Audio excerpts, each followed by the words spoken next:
Bonjour à toutes et à tous. Dans cette vidéo, nous terminons le chapitre sur les fonctions affines.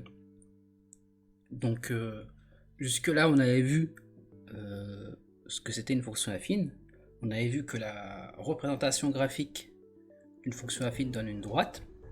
Du coup, on s'est intéressé aux équations de droite. On a vu la semaine dernière, le cours qu'on avait vu, c'était comment déterminer l'équation d'une droite si on connaît deux de ses points.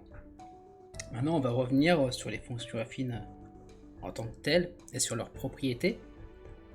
Et donc, on a cette propriété, une propriété assez simple en fait. Si on pose une fonction affine, donc je rappelle, une fonction affine, c'est une fonction qui envoie x sur a fois x plus b, où a et b sont des nombres réels.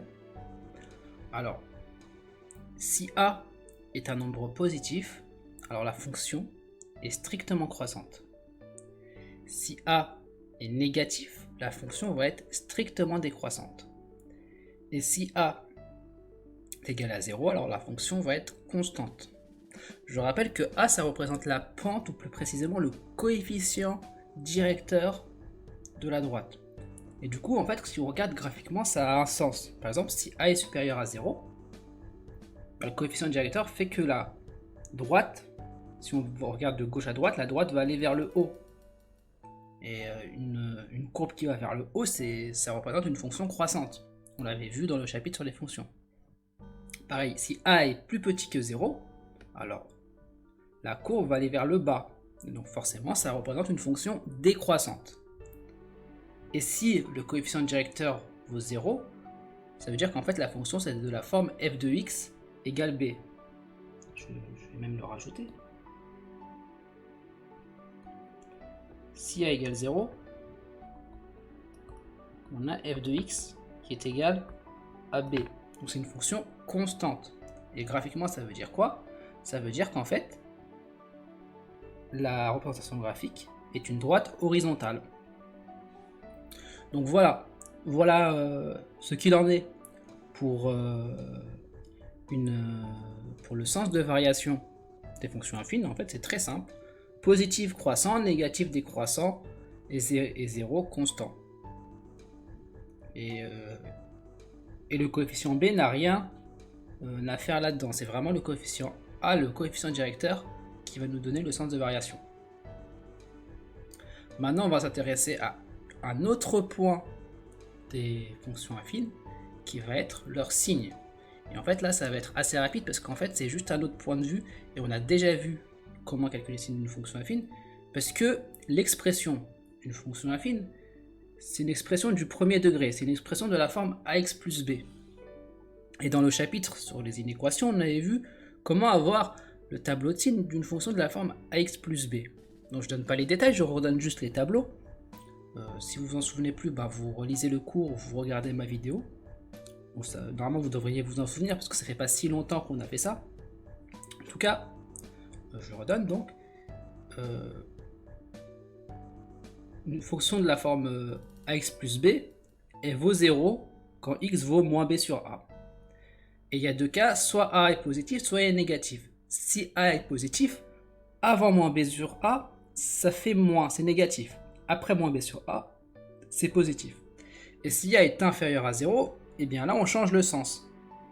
Avant moins b sur a, c'est positif, et puis après on change de signe et ça devient négatif. Donc là je vous apprends rien. On l'a déjà vu, je fais que de la répétition. Ce qui va être un peu nouveau, c'est plutôt l'interprétation en termes de graphique de ce résultat.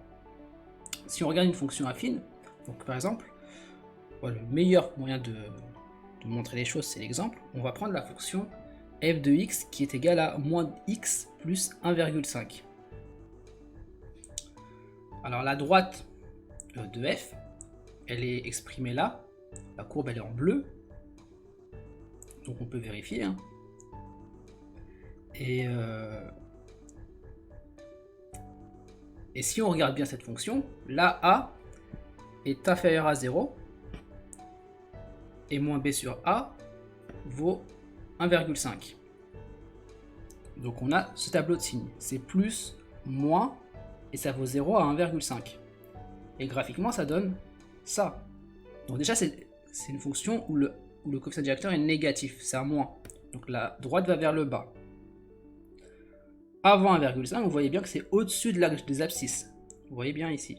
Donc attendez, je fais... Voilà. Donc là, ça vaut x égale 1,5.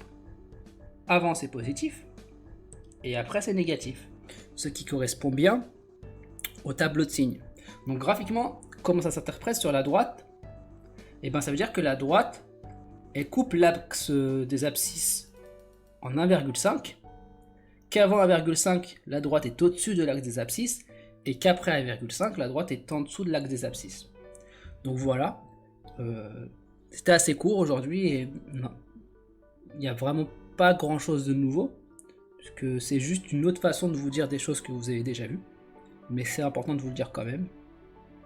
Donc c'est tout pour aujourd'hui. Bonne journée et au revoir.